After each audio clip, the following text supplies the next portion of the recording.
David Zambrano. Is he in custody? He was here. David Zambrano. I think he's outside the door, sir. All right. David Zambrano. How you doing today? Doing all right. It's a Tuesday. We got lots to do and we're making progress. Mr. Zambrano, we've had a hard time getting you in here. We got a lot going on here. In file 251521, you got a ticket on July 29th for driving without insurance and no valid license in possession. Those are both written under state statute. On July 25th, you got charged with driving with an unregistered vehicle in file 1523. On July 14th, you got charged with driving suspended and unregistered vehicle. That one's under White Pigeon ordinance. So July was a bad month for you. Then we set this a couple times. The city or the village of White Pigeon in the July 14th case has agreed to dismiss the charges if you plead to allowing another to violate the motor vehicle code. I'm not sure what the county's position would be on the other charges. And frankly, I don't know why they didn't charge him with driving suspended on all 3 days. Let's take a look. And then you'd missed a date and then they reset it and I don't know what happened, but oops.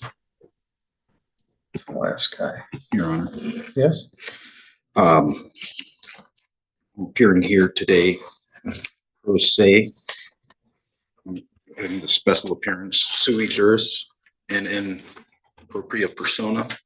I respectfully assert my rights to represent myself and have my constitutional rights recognized and upheld throughout these proceedings. All right. Well, that's certainly your right. Thank you, sir. You live in South Haven? Actually, I'm a sojourner of the land. I don't have a residency at the moment. Well, the reason I ask, I once did, if sir. I need to send you mail, I need to know where to send it. Right now, I do not have an address. All right. Well, you do certainly have a right to represent yourself, and I don't have a quarrel with that. What do you want me to do? Set these for a trial? Or set a pretrial on all of these? Some are under White Pigeon ordinance, some are under state statute. You can help alleviate this by getting insurance, getting a license. It looks like you have some out-of-state problems. And you haven't had anything on your Michigan record in a long time, 12 years or more. So how would you like me to proceed here? What are the charges? Again, all the ones that. Well, right now, you're not doing a very good job of representing yourself because you don't even know what you're charged with. Let me tell you again. You're charged with no insurance. That's a misdemeanor, punishable by up to a year in jail, a fine of not less than $200 and not more than $500. That was on July 29th. On that same day, they charge you with no valid license in possession, even though your license is suspended. They didn't charge that. No operator's license in possession is a misdemeanor. It's punishable by up to 90 days in jail and a fine of up to $100. On July 25th, let's take a look at that one. 1523. No, that's the 29th. It's the same as the others. You got no insurance, no ops on person, unregistered vehicle. That was on July 29th. And those are all under state statute. On July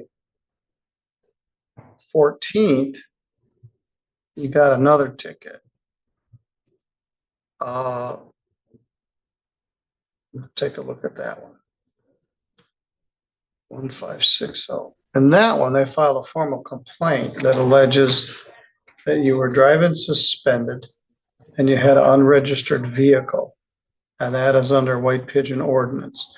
Driving suspended is a misdemeanor. It's punishable by up to 93 days in jail and a fine of up to $500. That carries 2 points and it requires that your license be suspended. And then they charge it, you have an unregistered vehicle. You could help all of these if you got insurance, a registered vehicle, and worked on getting your license back. So one thing I could do is set all these cases for a pretrial on the same day with the White Pigeon Village attorney and the county attorney and see if they can come to some resolution of all the charges. Is that acceptable to you? Actually, no, I have a few questions I need answered before we Okay. proceed. I don't understand the nature and the cause of this action against me. And is this a civil or criminal? It's criminal. All right, you were here with your mom and she's here with you.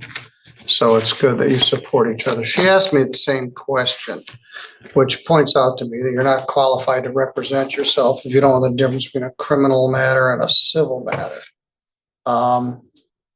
These are criminal matters. They could result in a jail sentence and a sanction on your driver's license. Thank you, Your Honor. Should the record reflect this is a criminal action then? Yes, it is. Okay.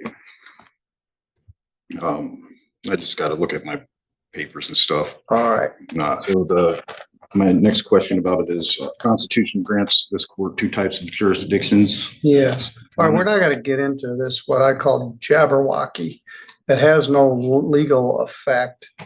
I don't know where you get it or where your mother got it, from a online source or somebody that told you this, or they're giving you bad information.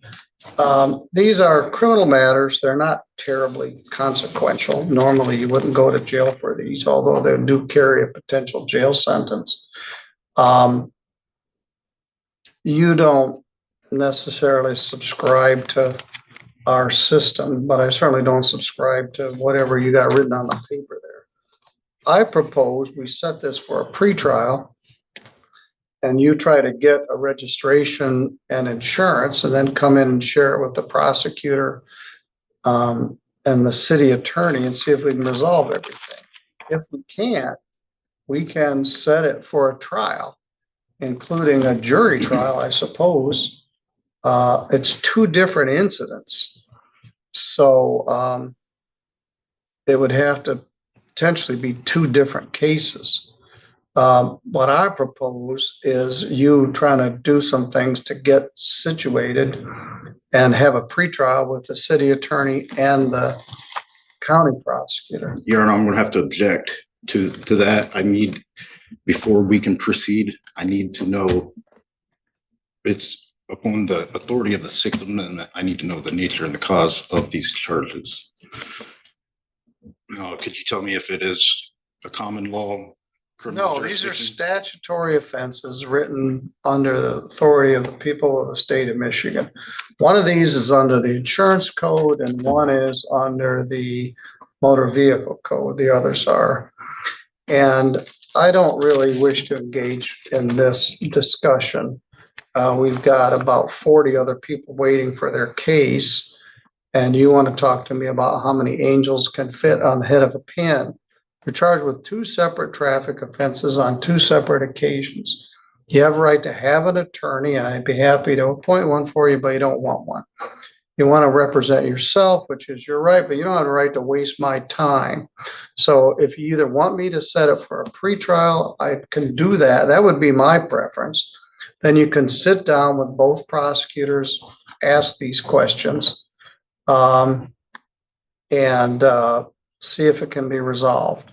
If it can't, we can set it for a trial, either in front of a judge or a jury. So what would you rather do here today? Well, on the authority of the 6th Amendment, I'm asking that the court discloses the jurisdiction that I ask. I just did. So you said it's a statutory It's- jurisdiction? Yes, you're supremely unqualified to represent yourself in this matter because someone sold you a packet of information that has no relevance in the modern universe that we live in. So I'm gonna set this for a pretrial. Your Honor, that would be practicing law from the bench if you proceed without me. I'm a lawyer. I'm a judge. I practice law from the bench. I do it every day, all day. And The prosecuting. Yeah.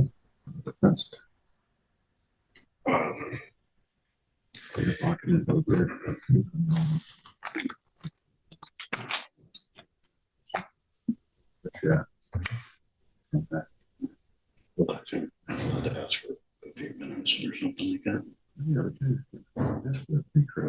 I'd like to, I do have a few more questions about the. I don't have any more time to answer your questions. I have a question for you. What do you want me to do with it?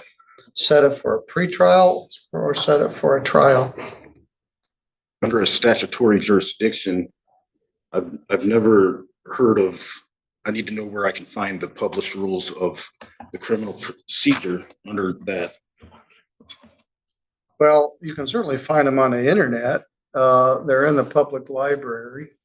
You just put the number of the citation, 257904 under the Michigan compiled laws. All right. Was that Mr. Stickley is the chief public defender. He's had an opportunity to talk with you. Mr. Stickley, what's your recommendation here? My recommendation would be to set it for a pretrial. I'm happy to spend a few moments with this gentleman and show him where the statute is and All right. maybe where he can Google or library. And he's entitled to have copies of each of the tickets and the complaints, and so he can see it. So if you'd like, we'll get copies of their tickets for you. You got the ticket, but there's a formal complaint. I'm going to set it with joint with the city and county for 2 weeks, October 7th. Mr. Stickley is the chief public defender, and he's not exactly representing you, but he's here to make sure that your rights are protected. And he also can give you some advice and maybe point you in the direction of what you want to do.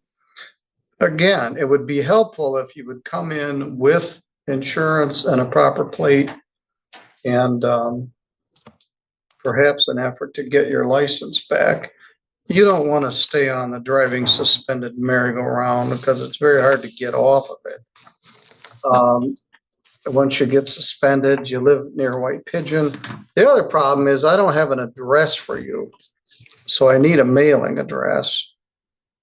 When you go out to the, we can use your mom's address, but I'm going to need you to give the clerks some sort of address where we can send things to you. Could you deliver it general delivery to the post office? Well, you can give them that. Okay. All right. I'm going to want you to take him out and get him a proper notice for that pretrial on the 7th. Mr. Stickley will meet with you and get some of that information that you're looking for.